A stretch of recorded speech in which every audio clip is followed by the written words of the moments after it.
understand the nature of life itself, which it does not move fast. You know, nature moves at its own pace and has nothing to do with technology. It's the opposite of it.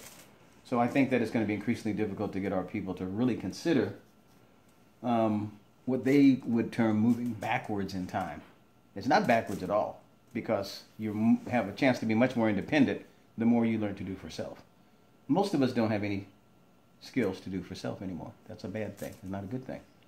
So it's kind of the dilemma of the times. As we choose to move forward, we look at things as regressive that happened in the past. But the truth is, our grandparents knew things that were much more important to survivability than we do now. They could plant a garden. They could chop wood. They could build a house. They could mend a fence. They could raise chickens. And they cook and kill and all of that stuff. Now, you go to the store, get some nuggets in a bag, throw it in a microwave, and call it a meal.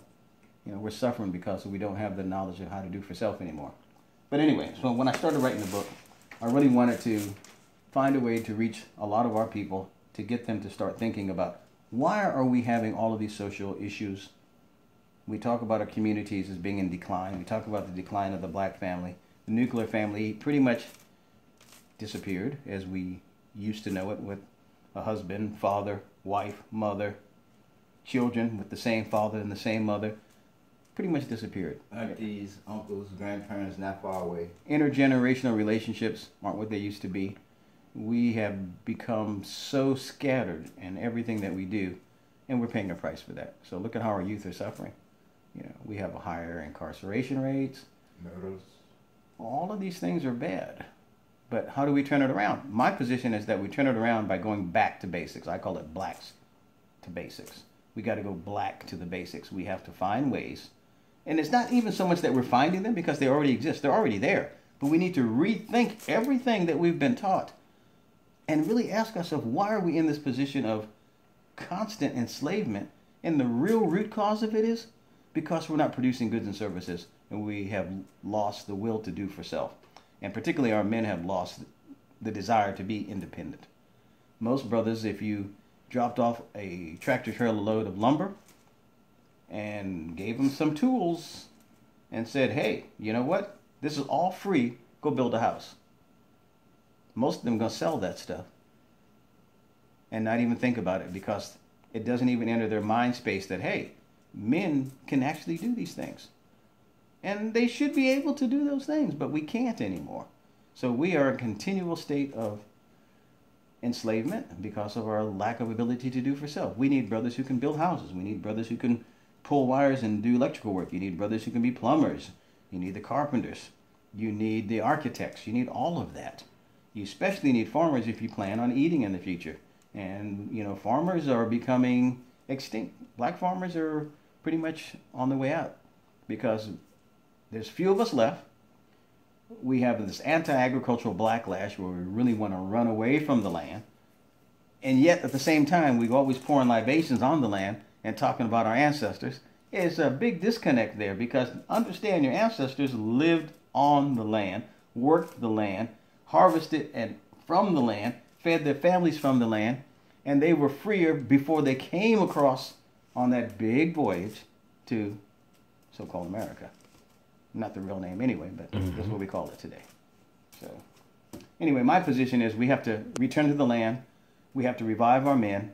We have to rebuild our nuclear families. If you put yourself in an agricultural environment, an agrarian-based society, where work has to be done in order to survive, your focus on life is, I am going to do with these hands what it takes to feed my family. That becomes your focus on life. Your family's health, your family's safety, your family's prosperity is directly related to what you do. Changes everything. That family will work together. And you see that in some communities. You know, traditionally we know probably more about the Amish community because we hear of them and see of them. But the Amish and Mennonites and other agrarian-based communities that have existed over generations, multi-generations in this country, they're still managing to maintain tradition. Even though they're going through changes too. Everyone does. Technology does that. But in the so-called African-American community at large, it's pretty much a mess from East Coast to the West Coast. And unfortunately, many of us don't really think we can ever get free to do better because of our urban mentality. If it's not within the city limits, if it's not something that they can see themselves doing within the confines of that prison that they're living in. So to me, city is an acronym for concentrated in tiny yards. You're concentrated in tiny yards. You need space. Space gives your brain a chance to expand, a chance to feel new things, learn new dimensions, gives you a lot more options than when you're concentrated. Just the pressure of being concentrated. Too many people around, too much competition, too much noise, too much pollution, too much expense. Not good. That's pretty much where we are. But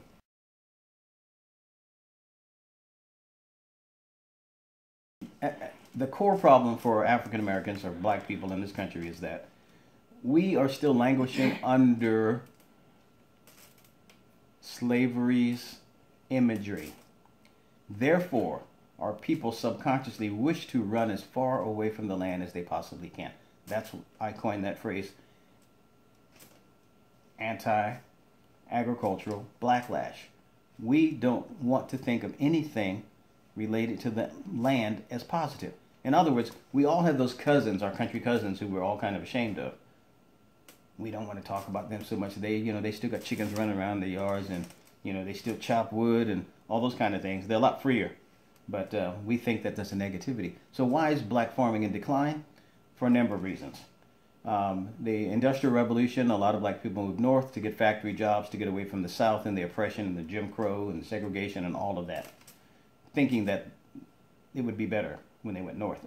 Really what happened was we got concentrated in these concentration camps called ghettos, which we now call the hood, where they put black people and other different ethnicities in these little pockets and made you factory slaves. Still, you lost any chance of being tied to the land. So you lost the ability to do for self. Totally.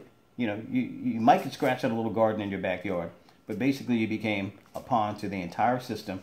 You worked Monday, Tuesday, Wednesday, Thursday, Friday, maybe even weekends, and you spent that money as soon as you got it, living from paycheck to paycheck, because you were totally dependent on somebody for a roof over your head, which you paid rent, for electricity to the power companies, for gas or oil, more power companies, to the corner grocery store, to the supermarkets, to the transportation system, to the tire dealer, to everybody.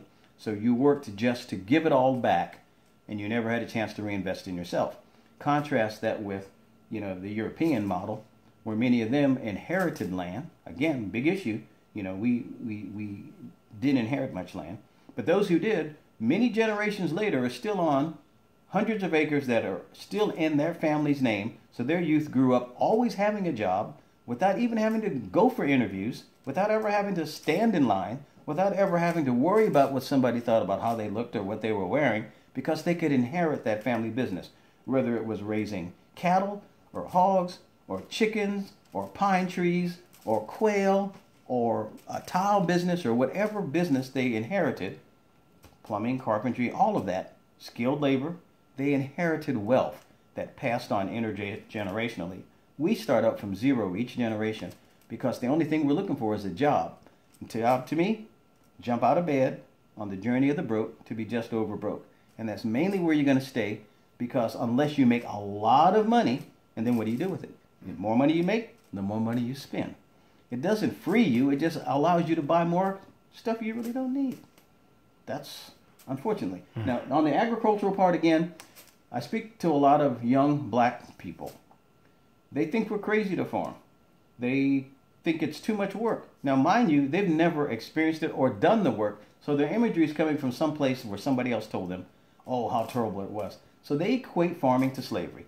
And as long as that equation is there, as long as they're doing that, they'll never really see it for the liberation move that it really is. Because when you can buy a piece of land and build a house and have a garden and raise your food, there comes a point in time where you no longer have to pay to stay.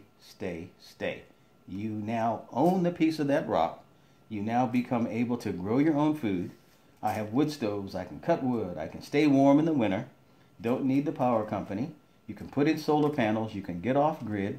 You can still have all the amenities that you're used to having as, you know, as Westerners, because at the end of the day, we're still Westerners, but you have a lot more freedom in your life.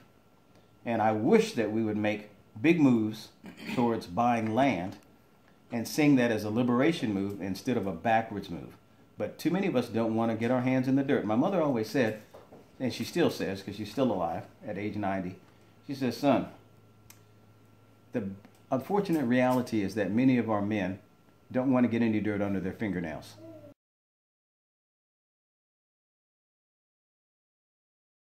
ITIS is a medical term for inflation of. Anything that's inflamed is an ITIS, ITIS. Urban, to me, stands for you are black and needy. That's my acronym for it. And that's mainly how I see our people. They are black and they are needy. They are in need of all of the things that to support life because they're not producing. As long as you don't produce the things you need, you are in need of goods and services that someone else is producing and selling to you. All they have to do is produce them because they can count on you to buy them. So, urbanitis is the continuation of being black and needy and having your brain so inflamed by this dependent personality that you can't even see it. And I don't know that there's a cure. It's not like you can take an aspirin and bring the fever down. It's a chronic inflammation of the brain that makes you dependent. That's how I see it. Now, the contrast to that is, you know, say you get 50 brothers together. It doesn't even have to be 50. It could be one. It can be two. One of the problems that we have is we feel like we have to bring everybody else on board in order to make progress. That's crazy. In the ideal world, it'd be nice for 50 of us to get together and all agree to do the same thing at the same time. In the real world, I don't think that happens because we have all these divisions. You know, we have all these divisions. You've got divisions that are caused by religion. You've got divisions that are caused by economic caste systems that we all are subject to. So you got the black folks who are Southern Baptists, who can't get along with the black folks who are Seventh-day Adventists, who can't get along with the black folks, you know, who are Protestants or Catholics or Episcopalians or Muslim or Moors or, you know, any of those religious alphabets that you want to throw in there. They cause division. And we need to get beyond that division and find ways that we can work together. But even most importantly is we need not to be dependent on the concept of having to work together, and we need to get more into do for self. Sometimes doing for self can be very selfish, but I find you make more progress when you make that circle smaller and you focus on actually getting stuff done. I can't wait for 50 brothers to show up to help me do nothing. Period. It's not going to happen. My sitting around waiting for them. Exactly. It didn't happen. You see? So you have to do for self and get to the mentality. But think about this. We talk about our ancestors. Those of us who came here and are descendants of enslaved Africans, those brothers and sisters knew how to do stuff with their hands. If you dropped them off into the woods with an axe, a saw, they're going to build a house. If I get 6 brothers from the hood today and drop them off in the woods, they're going to walk to the closest paved road and hitchhike their hindparts back to the bright lights of the urban jungle where they feel more comfortable. It's the same as the animals in the zoo. If you're raised in the zoo, you don't even know what life is on the outside of that fence. So what happens if you open up the cages at night? Most of those animals are going to stay there. You can offer them the freedom, but they don't know how to use it. So those brothers that you drop off with the tools will look at each other like, man, I don't know what to do with this. You know what to do with this? Man, all I know is I got to get somewhere because it's going to get dark. And I need to be someplace where I'm comfortable. Comfortable slaves never riot. We just don't riot. And sometimes you have to. But it can be a quiet revolution where you just kind of disappear and do your own thing. And I think that's the smart move. So I would encourage all young families particularly, and, you know, I mean, get you some land and learn how to build a house.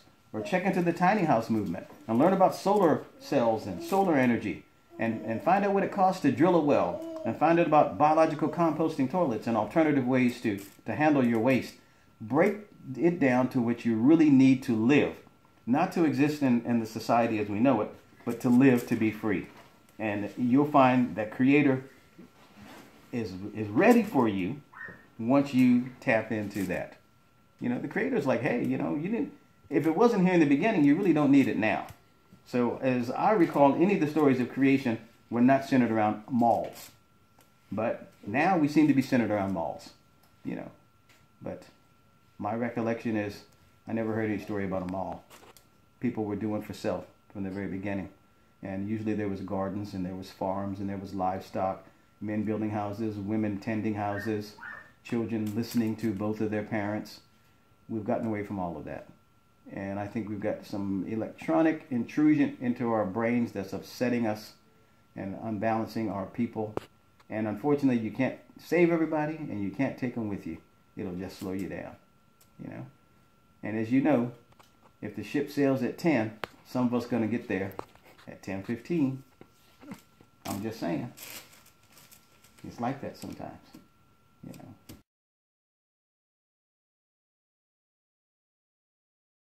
That's the first thing is, first of all, the technology is here today where you can absolutely be off-grid without sacrificing anything. So the first thing to know is that if you want a 54-inch flat screen TV and you have to have it, you can have it off-grid. You're just going to have to put in a big enough solar array to make enough electricity to power that. So the first thing is you really analyze what your real needs are. So the first thing everybody should think about is water. You got to have water. I would start with a good well, solar collectors to power that pump, an energy efficient house that you can keep warm in the winter and cool in the summer with minimum energy expenditures. So you don't want to put in a house with a heat pump that's antiquated technology, regardless of what anybody tells you about how efficient their system is. There's ways to build. You need to think about building with unconventional materials like hempcrete, which is a great insulatory value, which is insect repellent, which is fire retardant, which is mold resistant, and it breathes and it continues to harden over time. Very easy, and it's renewable. We need to be thinking outside of the box. But none of that can happen as long as the central focus of our life is the job. You know, you have to be the job and not need the job. So your job really should be focusing on how not to need a job. And that's revolutionary. But your job should be to work your way out of a job so you don't need a job. Because if your house is paid for, if your energy is free, if you know how to garden and you know how to grow food, you can do a lot with a little, and you still have the freedom to do whatever it is your passion is in life. Doesn't preclude you from having any kind of a business, but it just means that you don't have to work that business so hard or need tons of money or even a half a ton of money to live well. It's possible to live well cheaply. There are some people who are living really debt-free. See, debt is the devil. But all of us have learned that the most important thing to have is good credit so you can borrow money. That's continuing slavery.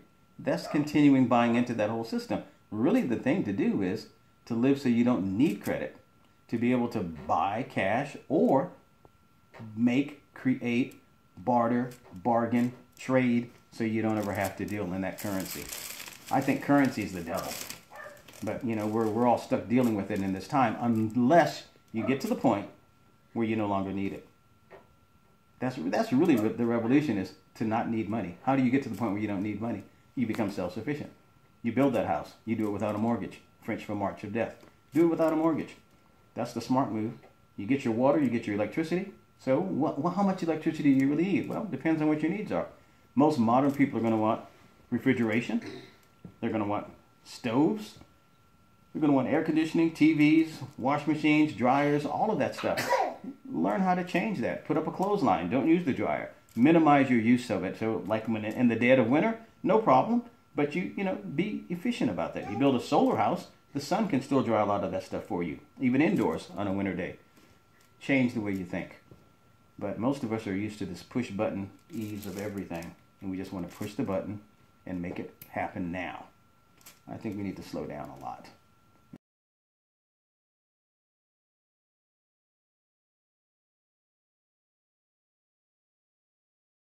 But the agricultural piece should be at the core of everything, because you know what?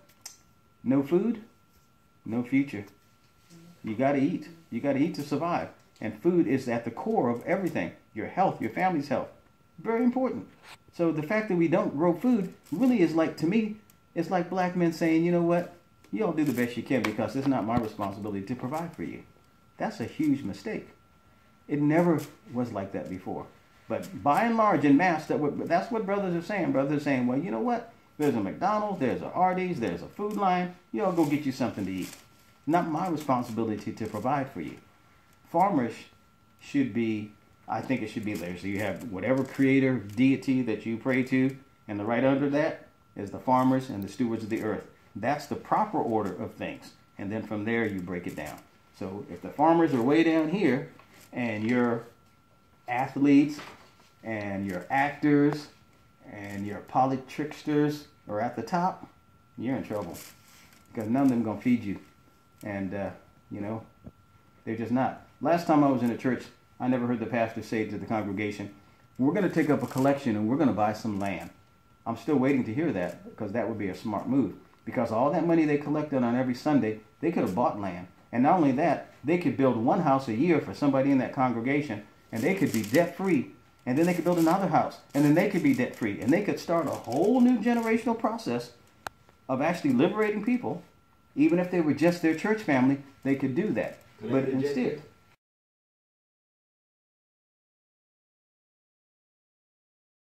you got to think outside the box. We can do that. And now's a good time. The advantage of having the electronic technology is the ability to communicate quickly and in large numbers. That's a powerful tool if it's used well. Because, you know, I mean, I'm not one that... I will use YouTube to learn things. And I'm happy for that I can bring it right out here to my house. And at 2 o'clock in the morning, if I want to learn something that I don't know, I can find a video and I can go sit down and I can learn how to do it. So it's important. That technology, well-placed technology, is good. But we now need to be the technology masters. But we need to master that technology towards our own freedom, debt-free, and getting off the hip. Black people, we still specialize in being hip when we need to be specializing in being productive. There's a huge difference. Huge difference. You can dress up, but I'll tell you what, all those GQ brothers, they're worthless on a farm.